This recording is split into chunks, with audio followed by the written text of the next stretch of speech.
तारीख थी 7 जुलाई 2001। यूरोप का बड़ा जहाज कहा जाने वाला बोइंग सुपर 25 अपनी 100वीं उड़ान भर रहा था। यह ग्रीनलैंड से ब्रिटेन की तरफ उड़ रहा था। प्लेन के अंदर 150 से ज्यादा यात्री और क्रू मेंबर्स सफर कर रहे थे। सभी पैसेंजर्स अपनी यात्रा का आनंद उठा रहे थे। कोई अपने लैपटॉप पर काम कर रहा था, कोई अपने दोस्तों से बातें कर रहा था, तो कोई अपनी सीट पर बैठकर किताब पढ़ रहा था। बच्चे खिड़की से बाहर बर्फ के पहाड़ देखकर खुश हो रहे थे। सब कुछ सामान्य लग रहा था। प्लेन अब अटलांटिक महासागर के ऊपर से उड़ रहा था। खिड़की से नीचे का दृश्य मनमोहक लग रहा था। प्राकृतिक खूबसूरती, हवा में उड़ते पंछी, सब एकदम सपने जैसा लग रहा था। पर आसमान में बादल कुछ और ही खेल खेल रहे थे। धीरे धीरे मौसम बिगड़ने लगा। तेज हवाएं, बारिश और काले बादल प्लेन को हिला रहे थे। क्रू ने यात्रियों से सीट बेल्ट लगाने को कहा। तभी एक के बाद एक 3 धमाके हुए प्लेन के इंजन में। एक पक्षियों का झुंड सीधे इंजन से टकरा गया था। इंजन में आग लगने से अलार्म बजने लगा। केबिन में अफरा तफरी मच गई। पायलट ने तुरंत एटीसी से संपर्क करने की कोशिश की, लेकिन खराब मौसम ने एक और मुश्किल खड़ी कर दी। उनकी आवाज एटीसी तक पहुंच ही नहीं रही थी। कैप्टन ने इमरजेंसी बटन दबाया और एटीसी ने तुरंत F-16 लड़ाकू विमान भेजे ताकि प्लेन की जांच की जा सके। कुछ ही पलों में बोइंग सुपर 25 समुद्र की तेज लहरों में क्रैश हो गया। पानी के अंदर धुआं और उसके टुकड़े फैल गए। 150 यात्रियों में से सिर्फ 70 लोग ही बच पाए। सबने लहरों में एक साथ झटका लगाया और एक दूसरे का हाथ कसकर पकड़ लिया ताकि वे डूबे नहीं। पानी के ऊपर तैरते हुए टूटे प्लेन के टुकड़े बिखरे पड़े थे। लोग उन्हीं पर बैठकर अपनी जान बचाने की कोशिश कर रहे थे। जे नाम का एक जवान लड़का अपने जले हुए बैग से कंपास और दूरबीन निकालता है और जमीन खोजनी शुरू करता है। कुछ देर में उसे एक आइलैंड दिखता है। वह चिल्लाकर कहता है, वहां एक जमीन है।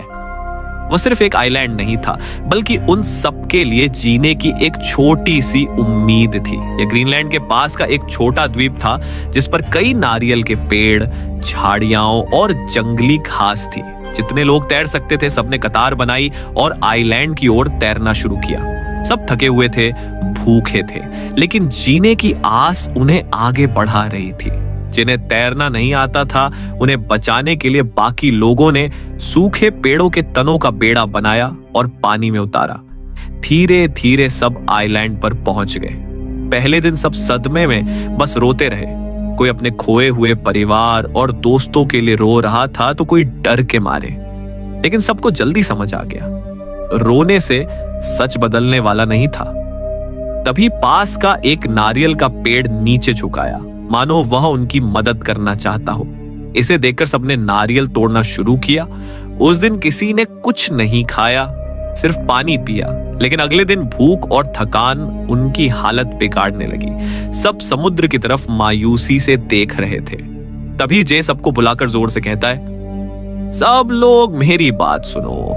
मैं अपने कॉलेज का स्काउट गाइड हूं। मुझे सर्वाइवल ट्रेनिंग मिली है। अगर हम सब मिलकर काम करें तो हम जिंदा रह सकते हैं। उसकी बातें सुनकर सबके चेहरों पर उम्मीद की एक नई रोशनी चमक उठी। जे उनके लिए एक लीडर की तरह उभरा।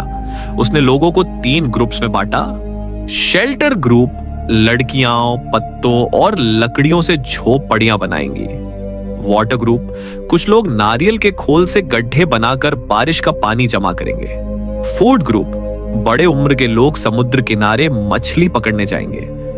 पहली बार सबको लगा कि वे अब भी जिंदा रह सकते हैं। जे ने देखा कि यहां अब कोई अमीर गरीब ऊंच नीच नहीं थी। सब मिलकर जीने की कोशिश कर रहे थे।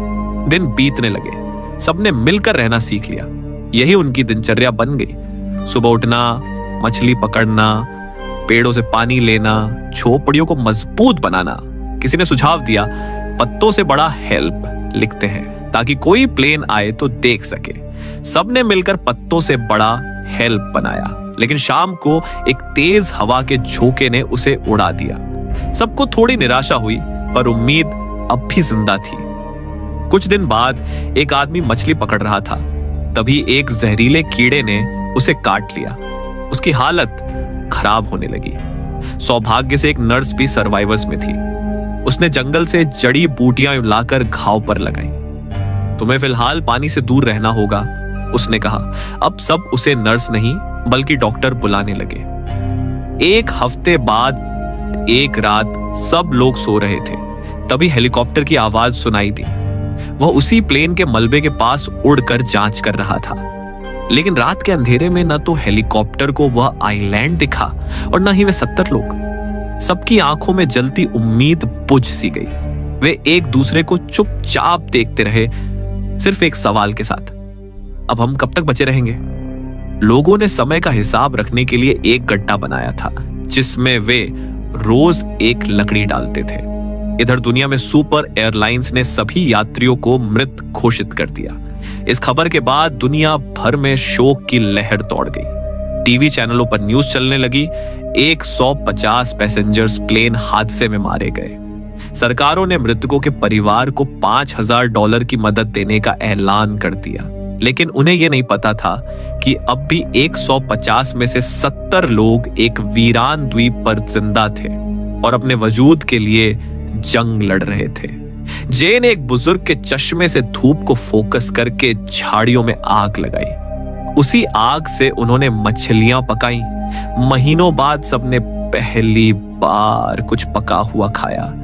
धीरे धीरे वक्त गुजरता गया। एक दिन फूड ग्रुप ने एक हरे रंग की खूबसूरत मछली पकड़ी जिससे लोग बहुत खुश हुए। वो एक पफर फिश थी। इस बात से अनजान उन लोगों ने उसे पकाकर खा लिया। अगली सुबह 2 लोगों ने दम तोड़ दिया। ये देखकर सब बहुत हैरान थे। सबने बहुत गहरा शोक जताया। वो उनके लिए दुखद समय था।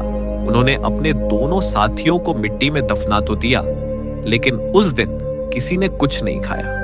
रात भर सिर्फ रोने की आवाजें सुनाई देती रही। सबके चेहरों पर एक ही सवाल था, क्या अब हमारा भी यही हाल होगा?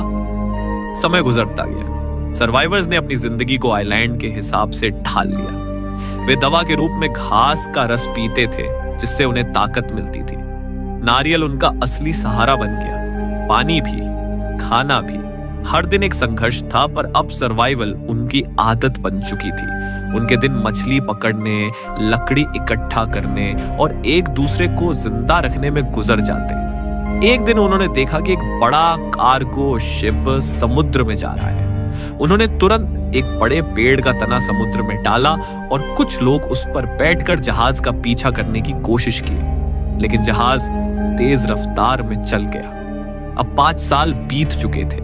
वहीं आइलैंड पर एक बच्चे का जन्म हुआ, लेकिन वह आंखों से अंधा था, मानो वह ऐसी दुर्दशा देखना ही नहीं चाहता था। फिर भी लोगों के दिलों में एक नया हौसला जाग उठा। यहाँ जिंदगी आगे बढ़ सकती है। कई महीनों बाद एक दिन आसमान में हेलीकॉप्टर की आवाज गूंजी। सब लोग तुरंत भागे। उन्होंने अपने कपड़े उतार कर जलाए, लकड़ी के घर तोड़कर बड़ा सा हेल्प बनाया। पायलट ने धुआं देखा और तुरंत हेलीकॉप्टर को नीचे भेजा। ऑफिसर जब 68 लोगों को देखकर चौंक गया तो सर्वाइवर्स ने उसे तुरंत अपनी कहानी सुनाई। कैसे उन्होंने 10 साल तक भूख, तूफान और मौत का सामना किया। ऑफिसर ने तुरंत ब्रिटेन सरकार को संदेश भेजा। अगली सुबह पूरा समुद्र रेस्क्यू शिप से भर गया। डॉक्टरों ने उन्हें साफ पानी दिया, नए कपड़े दिए। सर्वाइवर्स को जहाजों के जरिए लंदन पहुंचा दिया गया। जैसे ही सर्वाइवर्स लंदन उतरे, मीडिया उन पर टूट पड़ी। रिपोर्टरों के सवाल और सब कुछ अचानक बदल गया। उनकी आंखें अपनों को देखने के लिए तरस गई थी। मां अपने बेटे को गले लगाकर रो पड़ी। एक छोटी बच्ची अपने पिता के पैरों से लिपट गई और एक बुजुर्ग अपने बेटे को देखते ही बेहोश हो गया। कहानी का निष्कर्ष, जब लोग वहां फंसे तो उस वक्त सबको एक ही बात समझ आई, एकता की ताकत। हमने देखा जब जान पर बन आई तो अमीर हो या गरीब, जवान हो या बुजुर्ग, सबने मिलकर अपनी जान लगा दी उस आइलैंड पर जिंदा रहने के लिए। जिंदगी हमेशा सिखाती है कि गरीब अमीर का भेद कभी नहीं चलता और हौसला कभी नहीं छोड़ना चाहिए, चाहे आखिरी सांस ही क्यों ना हो। सर्वाइवर्स की कहानी एक मिसाल बन गई। स्कूलों में उनके बारे में पढ़ाया जाने लगा कि मुश्किलों में एकता और हौसला ही असली जीत होती है।